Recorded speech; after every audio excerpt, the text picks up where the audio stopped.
बिस्मिल्लाहिर्रहमानिर्रहीम रब्बिश्रह ली सदरी व यस्सिर ली अमरी वहलुल उक़दतम मिन लिसानी यफ़क़हू क़ौली। आज जो हमारा लेसन है that is Ted Hughes. Ted Hughes जो है ये सबसे ज़्यादा फेमस था दो चीज़ों की वजह से। एक तो ये हस्बैंड था सिल्विया प्लाथ का, जो कि एक आपके अमेरिकन लिटरेचर में भी आपने सिल्विया प्लाथ की कन्फेशनल पोइट्री पढ़ी है, तो टेड ह्यूज एक्चुअली उसका हस्बैंड था। दूसरा जो है ये सबसे ज़्यादा जो मशहूर था टेड ह्यूज, वो अपनी एनिमल पोइट्री की वजह से मशहूर था। वाइल्ड लाइफ जो है इसने बहुत खूबसूरत तरीके से वाइल्ड लाइफ को, एनिमल इमेजरी को अपनी पोइम्स के अंदर बयान किया। इसलिए टेड ह्यूज का या तो question related to animal imagery आता है, या फिर इसकी कोई सी दो पोइम्स होती हैं जिसमें कंपेयर एंड कंट्रास्ट का क्वेश्चन आता है। एनिमल को टेड ह्यूज ने बहुत ही खूबसूरती से अपनी पोएम्स के अंदर इस तरह से कुछ बयान किया कि उसने एनिमल इंस्टिंक्ट को जब गौर से देखा तो उसने कहा कि इंसान भी ऐसे ही करता है जैसे एनिमल करता है।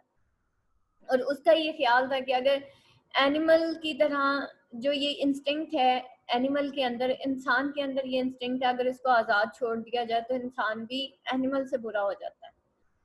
तो जिस तरह से एनिमल टीयर ऑफ करता है, एनिमल के अंदर क्रूएलिटी है, एनिमल के अंदर बहुत सारी ऐसी चीज़ें हैं जो कि उसकी एनिमल इंस्टिंक्ट, तो वो हमेशा कंपेयर करता है उसको इंसानों के साथ। इसी तरीके से टेड ह्यूज जो है उसकी मेन जो पोइट्री, क्योंकि वो बहुत ज़्यादा वाइल्ड लाइफ से बहुत ज़्यादा मतलब उसको एक मोहब्बत थी, तो वो हमेशा एक तो नेचर और दूसरा वाइल्ड लाइफ, उसको उसने बहुत ही पॉजिटिव वे में उसने बयान किया। जहाँ पे शैली जो है वो नेचर को जो है कहता था कि ये नेचर, शैली एंड टेनिसन जो है वो nature red and tooth and claw, वो ये कहा करते थे। लेकिन टेड ह्यूज जो है वो नेचर के अंदर एक सूदिंग इफेक्ट देखता था, वो उसके अंदर एक इंस्पिरेशन देखता था। इसलिए टेड ह्यूज की जो थ्योरी ऑफ इंस्पिरेशन है कि जब वो किसी एनिमल को देखता था या एनिमल की कोई भी इंस्टिंक्ट देखता था या उसको ऑब्जर्व करता था या नेचर को ऑब्जर्व करता था, नेचुरल चीज़ों को ऑब्जर्व करता था, तो उसको एक इंस्पिरेशन फील होती थी। सबसे बड़ी चीज़ कि उसको जो है गॉड की क्रिएशन, यानी कि उसको अल्लाह ताला की जो क्रिएचर है वो उसको अंदाज़ा होता था कि ये जो क्रिएचर है ये किसी ऐसी हस्ती ने बनाई है जो कि बहुत ही खूबसूरत हस्ती होगी, and that is the God, and we always say कि वो अल्लाह है। तो वो अल्लाह ताला की बनाई हुई कायनात और अल्लाह ताला की बनाई हुई मखलूक, उसको एक्चुअली बहुत उसका एक कीन ऑब्जर्वर था। और द क्रिएशन जो है गॉड क्रिएशन एक्चुअली, चाहे वो फिर प्लांट्स की सूरत में हो, चाहे फिर वो किसी झील की सूरत में हो, लेक व्यू हो, एनिमल व्यू हो, फिश पॉन्ड हो, या फिर वो बियर्स का इमेज हो या किसी फॉक्स का इमेज हो, वो बड़े ही खूबसूरत तरीके से उसको ऑब्जर्व करता है और फिर उसको अपनी पोएम्स के अंदर लिखता है। आप लोगों के जो पंजाब यूनिवर्सिटी है उसके अंदर आपकी 4 पोएम्स इंक्लूडेड है, द थॉट फॉक्स, देन उसके बाद that morning, Chaucer, and then full moon and little freedom. ये 4 पोएम्स हैं जिसके अंदर वो आपको बताएगा कि एनिमल का एनिमल के साथ क्या रिलेशनशिप है, एनिमल का और इंसान का नेचर के साथ क्या रिलेशनशिप है, फिर इंसान का इंसान के साथ क्या रिलेशनशिप है, और इंसान का एनिमल के साथ क्या रिलेशनशिप है। तो वो एक्चुअली ह्यूमन बीइंग का रिलेशनशिप शो करता है, human being towards the human attitude towards the nature, human attitude towards the animals, and human instinct that is the similar within the और the animal instinct, और वो उसको compare करेगा इंसानों के साथ, या फिर वो अपने इंस्पिरेशंस जो हैं उसको पर्सोनिफाई करेगा थ्रू द एनिमल्स, या एनिमल का एक आइडिया लेगा जैसे कि उसने थॉट फॉक्स के अंदर लिया। हम देखेंगे कि फॉक्स को जैसे कि कनिंग वे में बयान किया जाता है, लेकिन टेड ह्यूज उसको ऐसे बयान नहीं करेगा। तो वो हम फिर आगे जाके देखेंगे। In fact that is the most, मैं तो कहूँगी बहुत ज़्यादा इंटरेस्टिंग वे में उसने पोइट्री लिखी है। इस तरह की पोइट्री कभी किसी ने नहीं लिखी कि एनिमल्स को इतनी खूबसूरती के साथ या एनिमल इमेजरी को इतनी खूबसूरती के साथ किसी ने कभी अपनी पोएम्स के अंदर बयान किया हो, and that is only and only Ted Hughes, जो जिसकी एनिमल इमेजरी जो है, या अगर ये बंदा मशहूर है या ये पोइट मशहूर है तो ये अपनी एनिमल इमेजरी की वजह से मशहूर है, कि इसने जितनी भी पोएम्स लिखी हैं उसके अंदर उसने एनिमल इमेजरी यूज की है। इंट्रोडक्शन देख लेते हैं। Born August 17, 1930, died October 28, 1998। Spouse यानी कि इसकी जो बीवी थी, नंबर 1 सिल्विया प्लाथ, 1956 से लेके 1963, यानी कि जिसकी डेट ऑफ बर्थ, सॉरी, इनकी जो शादी का एरा है, ठीक है, 1956 से 1963, यानी कि इतना अरसा ये इसकी बीवी रही तकरीबन। मतलब कुछ अरसा ही इनकी शादी रही थी, उसके बाद इनकी डिवोर्स हो गई थी। और कैरल ऑर्चर्ड, फिर पार्टनर जो थी इसकी एजिया वेवल थी। चिल्ड्रन उसकी फ्रीडा ह्यूज, ठीक है, फ्रीडा ह्यूज इसकी बेटी थी। और full moon and little Frieda जो है इसने अपनी बेटी के बारे में ही लिखा था। फ्रीडा ह्यूज थी, निकोलस ह्यूज थे बच्चे इसके, अलेक्जेंड्रा वेवल थे जो कि वेवल से पैदा हुए थे। उसके बाद जो है ये इसकी नेशनैलिटी थी English. Alma Pembroke college Cambridge से इसकी जो है एजुकेशन थी। Ted Hughes was an English poet and children's writer. Critics routinely rank him as one of the best poets of his generation. बच्चों के लिए poems लिखा करता था, animal poetry लिखा करता था। Hughes was married to American poet Sylvia Plath at the age of 30. His last poetic birthday letters explored their complex relationship. उसने अपनी बीवी के मरने के बाद जो है उस पर भी poetry लिखी थी। In 2008, the Times ranked Hughes fourth on their list of the 50 greatest British writers since 1945. 2008 में, वैसे तो इसकी डेथ हो गई थी 1998 में, लेकिन 2008 द टाइम्स में इसको रैंक किया गया, rank huge fourth on their list of the 50 greatest British writers, यानी कि ये चौथा ग्रेटेस्ट ब्रिटिश राइटर था जो कि 19 सिंस 1945 से। उसके बाद जो है Suffering of Ted देख लेते हैं। Within the period of 6 years, Ted faced the sudden death of the 4 people dear to him. Firstly, Sylvia Plath की डेथ हुई थी। सेकेंडली, एजिया वेवल की डेथ हो गई थी। और अलेक्जेंड्रा वेवल, ये इसकी दूसरी बीवी थी और ये इसकी बेटी थी। उसके बाद thirdly, Edith huge, Edith huge जो उसकी मदर थी उसकी डेथ हो गई थी। इनमें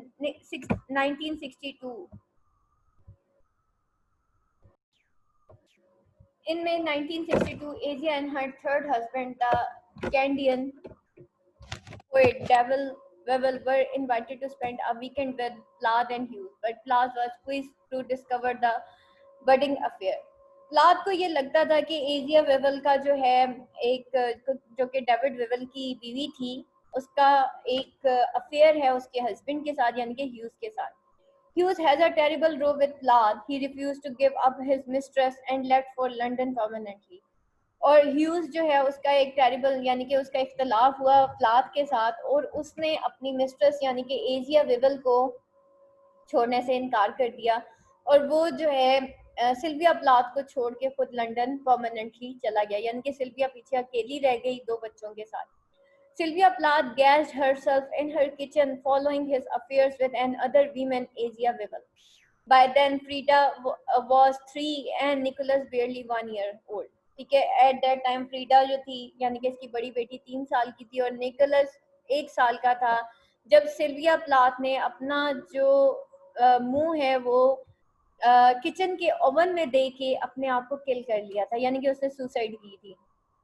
6 years later, in March 1969, Wevel killed herself and Shora, their 4-year-old daughter, because Asia has serious doubt about his commitment to her.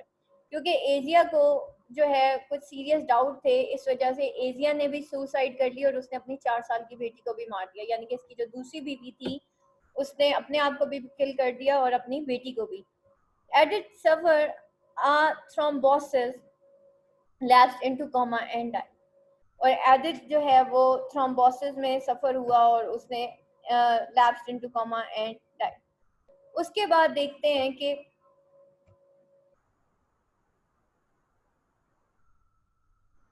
Soon after death of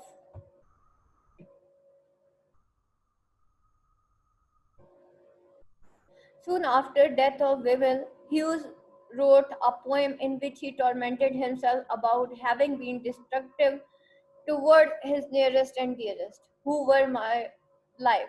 ठीक है, और उसके बाद जो है वेवल की डेथ के बाद उसने एक पोएम लिखी जिसके अंदर उसने अपने आप को टॉर्मेंट किया अबाउट द डिस्ट्रक्शन के वो खुद ये एक जो है वो बायस बना अपने नियरेस्ट और डियरेस्ट वन का जो कि उसकी अपनी लाइफ थे who were my life he never published it in 1990 he published a volume of 20 poems Capriccio which revolved around Wewell जो कि उसने वेवल की याद में लिखा था अर्ली लाइफ में देख लेते हैं huge were born on 17 August 1930 to the William Henry and Edith Hughes ठीक है एडिथ ह्यूज जो है वो इसकी माँ थी और इसकी डेथ जो है कोमा से हुई थी Hughes sister Olwyn was 2 years his senior और Hughes brother Gerald was older then by 10 years ठीक है उसका जो है ह्यूज का जो ब्रदर था वो उससे 10 साल बड़ा था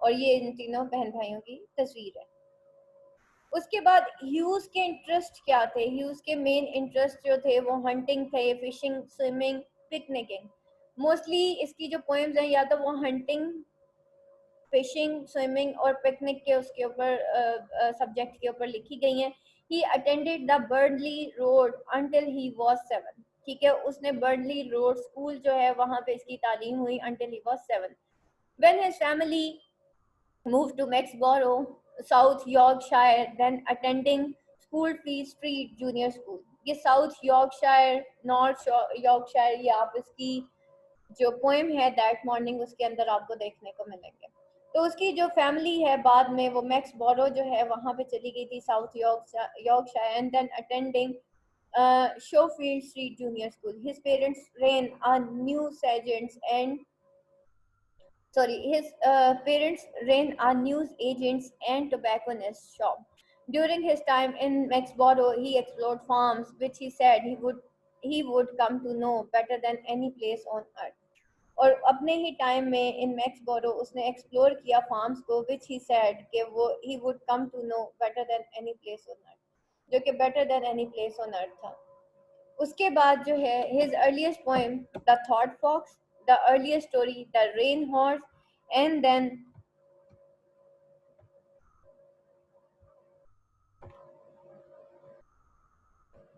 were the collection of the area. A close friend at the time, John Holly, took Hughes to the Crook Hill Estate, where the boy spent time. Hughes became close to family and learned a lot about the wildlife from the Holy's father. He came to view fishing as an almost religious experience. ठीक है उसने fishing को एक religious experience के तौर पे देखा ये भी हम देखेंगे दैट मॉर्निंग के अंदर के किस तरीके से वो पिकनिक पे जाता है अपने फ्रेंड के साथ तो यहाँ पे भी वो उसके क्लोज फ्रेंड के साथ उसका बड़ा अच्छा टाइम गुजरा एक फैमिली थी जिसके साथ वो रहा और वहां पे उसने वाइल्ड लाइफ के बारे में काफी कुछ एक्सपीरियंस किया he attended Mexborough Grammar School where teachers encourage him to write and develop an interest in poetry teachers जो थी उसकी मैकलीड थी और पॉलिन मैनी introduced him to poet Hopkins and Eliot. In 1946, one of Hughes' early poems, Wild West, and a short story were published in Grammar magazine, The Dawn and Dun. By 16, he had no other thought than being a poet. Career इसका देख लेते हैं इन 1951 huge initially studied English at पेम्ब्रूक under MJC Hardgard, an authority of Baltic Forum. Hughes was encouraged and supported by Hogarth's supervision, but attended few lectures and wrote no more poetry at this time. In his third year, he transferred to anthropology and archaeology. और third year के अंदर वो जो है transfer किया उसने अपने work को अपने करियर को एंथ्रोपोलॉजी और आर्कियोलॉजी में उसके बाद जो है the poem the little boy and the season written during the time he was published in grata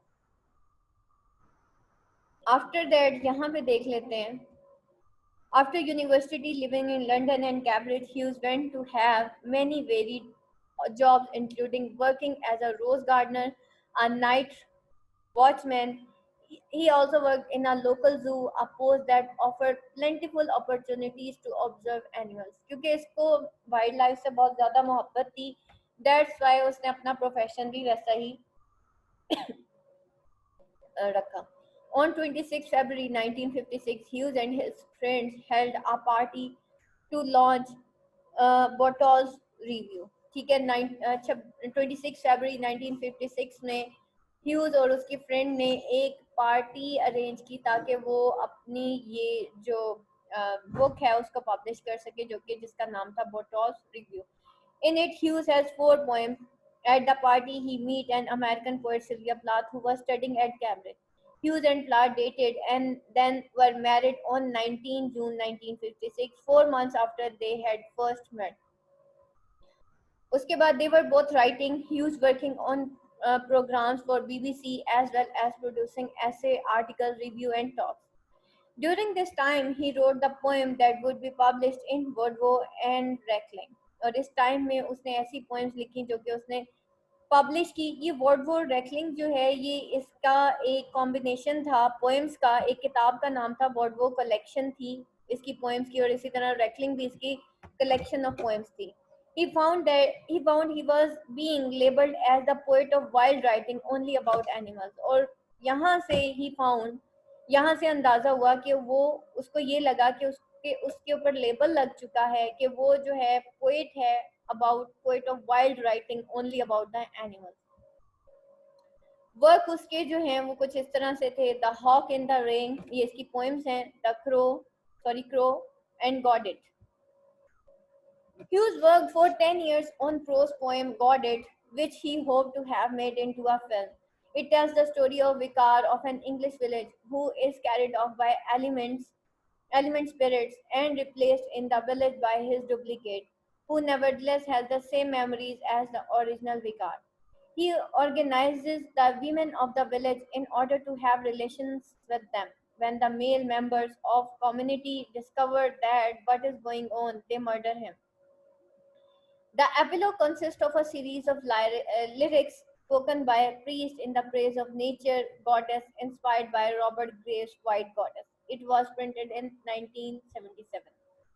उसके बाद ये इसके पोएम्स थे. आयरन मैन उसने लिखा था, ठीक है. उसके बाद बर्थडे लेटर्स थे उसके, ये भी उसकी कलेक्शन थी. ये बेटा डिफरेंट कलेक्शन है इसकी. आयरन मैन, ये he wrote also both poetry and prose for children. One of his most successful books being The Iron Man, written on comfort his children after Sylvia Plath's suicide. It later became the basis of animated film The Iron Giant. बाद में वो जो iron giant एक movie बनी थी वो actually उसके इस आयरन मैन के अंदर आयरन मैन पे बेस्ड थी. इसी तरह बर्थडे लेटर्स थे. ये his last collection. Hughes broke his silence on Plath, detailing aspects of their life together and his own behavior at that time. और उसके बाद उसने लास्ट लेटर्स लिखा. The poem discovered in October 2010. Last letters describe what happened during the 3 days leading up to Slah's suicide. Carroll told Channel 4 News that poem was the darkest poem he has ever written, and said that for her it was almost unbearable to read.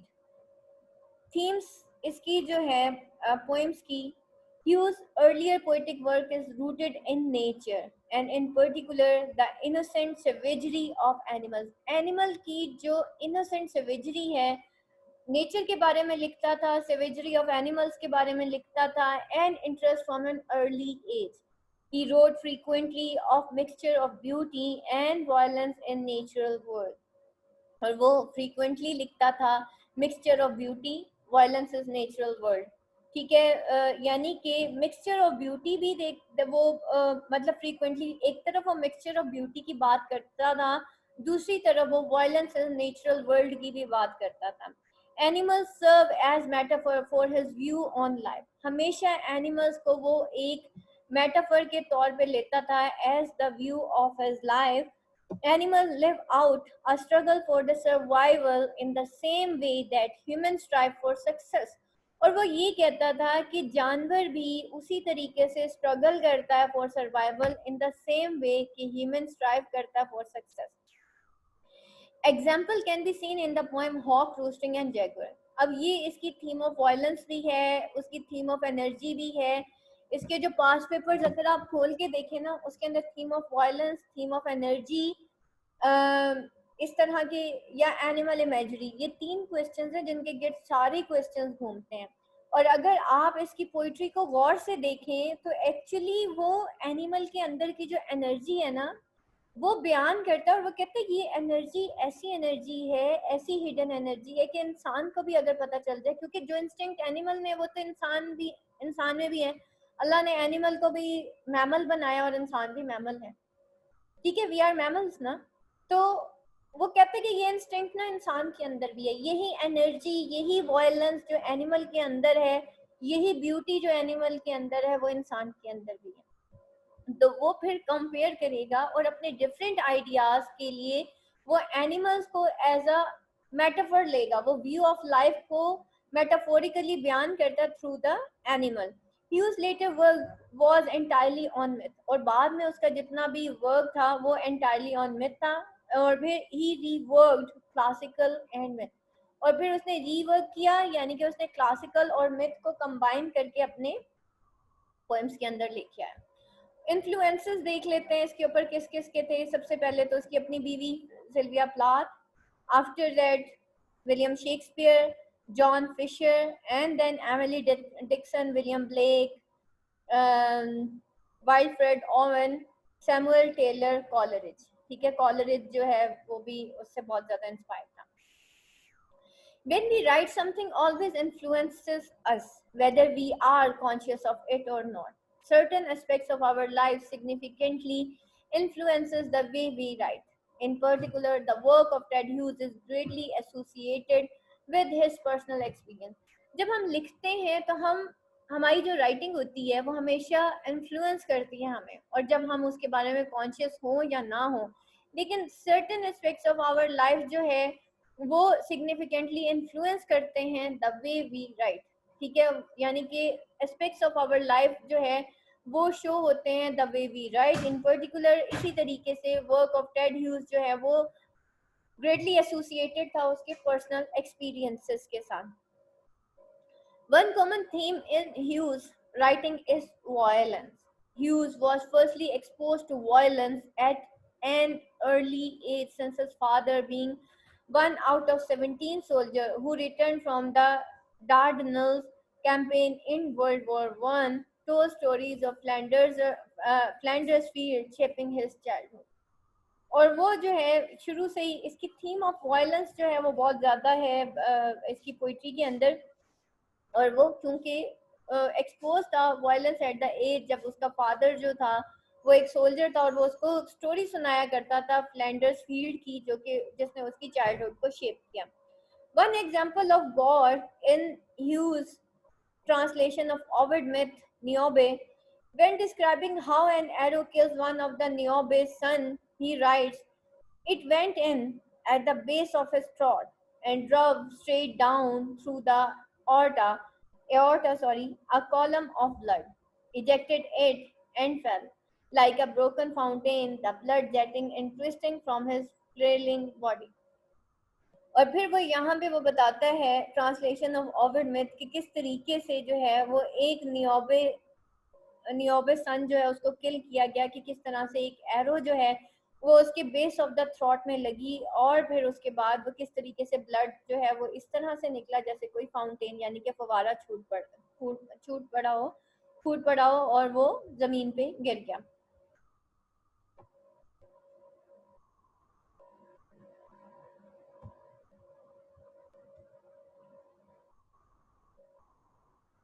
Hughes grew up on a farm and would help his brother retrieve the animals he would shoot. ठीक है, और जो है वो अपने grew up हुआ एक farm के अंदर और वो हेल्प करता था अपने brother help his brother retrieve the animal he would shoot, और वो अपने जो एनिमल्स जो हैं उनको रिट्रीव करता था जिनको शायद उसका भाई जो है वो मार चुका होता। Not only was he enjoyed activities such as fishing and hunting, they animals always dominated almost every passage of Hughes' translation of Ovid Metamorphosis. For example, in the story of Tereus, after Philomela is raped, she is compared to a lamb still clinging to life after the wolf has savaged it and for same reason dropped it. Hughes was affiliated with religion at a young age. Since he had to attend Sunday school, he stated that Bible was one of the favorite books. Perhaps the most notable event of Hughes' and adult life was his relationship with writer Sylvia Plath, which became the subject of a lot of his work. The marriage, although rushed and short-lived, so it was clearly a milestone in his life. उसकी जो शादी हुई थी Sylvia Plath के साथ बेशक वो short थी लेकिन एक माइलस्टोन थी.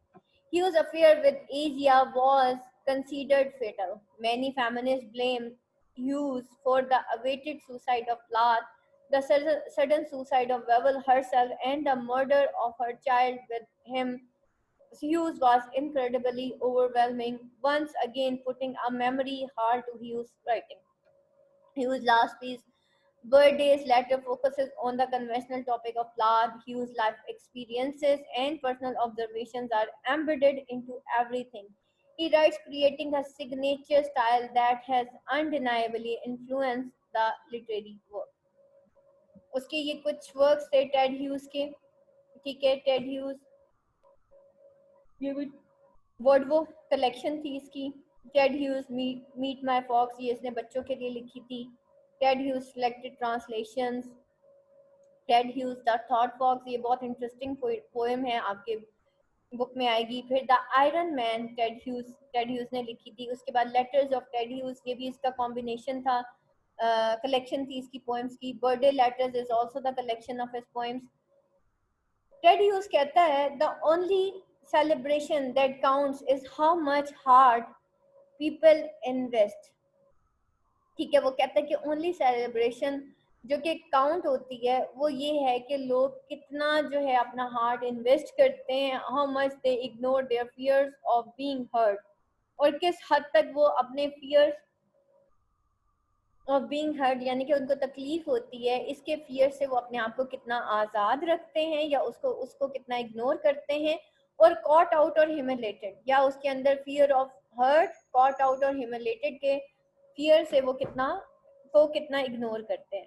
And only thing people regret is that, और ऐसी वाहिद वो चीज़ है जो कि लोग रिग्रेट करते हैं, that did not live boldly enough, कि ये जो है बोल्डली एनफ नहीं जी सकते, that they did not invest enough heart. सबसे बड़ा रिग्रेट यही है कि ना तो इंसान बोल्डली यानी कि विदाउट फियर जीता है, ना ही वो अपना हार्ट जो है उसको इन्वेस्ट करता है, डोंट लव एनफ, ना ही वो मोहब्बत करते हैं. ये वो कहता है कि ज़िंदगी का सबसे बड़ा जो एक रिग्रेट है. और सेलिब्रेशन ये है कि आप अपना हार्ट इन्वेस्ट करें, आप अपने फियर्स को इग्नोर करें, चाहे वो कोई हर्ट होने का फियर हो, कॉट होने का हो, या ह्यूमिलेशन हो. और फिर वो कहते हैं nothing else really counts at all, और इसके अलावा वो कहता है कि कुछ भी कोई भी चीज़ ऐसी नहीं है जो ज़िंदगी में काउंट करती